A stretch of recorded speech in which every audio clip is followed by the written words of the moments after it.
أكد النادي في بيان رسمي عبر صفحته الرسمية على تويتر أن الفحوصات الذي قام بها بن 70 اليوم قبل مباراة الفريق ضد أوكسبرغ ظهرت إيجابي، وبالتالي فان بن 70 سيخضع للحجر الصحي بداية من اليوم وإلى غاية تعافيه من الفيروس.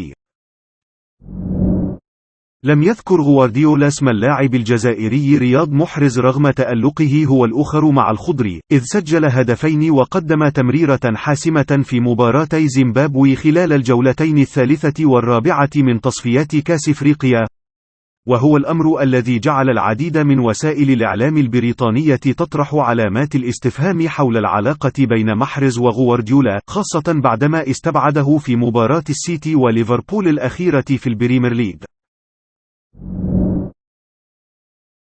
قام النادي بتهنئة لاعبه الجزائري بنشر صورة لمهدي عبيد وهو يحمل قميص رقم 100 وهي عدد المباريات التي لعبها في الدوري الفرنسي. وكان مهدي عبيد قد انتقل للعب في صفوف نادي نانت قادما من نادي ديجون خلال عام 2019. انضم متوسط الميدان الجزائري إسماعيل بن ناصر لاعب نادي ميلان الإيطالي لمشروع سيد الخيري الذي يهدف لتقديم المساعدات. وقام النجم الجزائري إسماعيل بن ناصر بنشر مقطع فيديو عبر حسابه الرسمي على تويتر عبر فيه عن سعادته وفخره بالانضمام لهذا المشروع الذي يهدف للمساعدات الخيرية. وتحدث إسماعيل بن ناصر: فخور بأن أكون سفيرا وأن أكون جزءا من هذا المشروع الإنساني الهادف.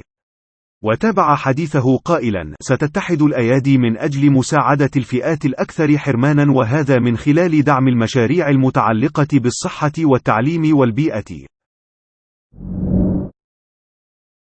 منذ تولي جمال بالماضي العارضة الفنية، فإن المنتخب الوطني لعب تحت قيادته 23 مباراة تمكن من تحقيق الفوز في 16 مباراة كاملة بنسبة انتصارات تجاوزت 60%.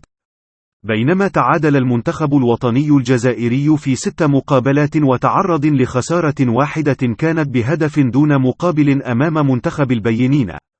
وتمكن الخضر من تسجيل 43 هدف في حين أن شباكهم تلقت 13 هدفا فقط.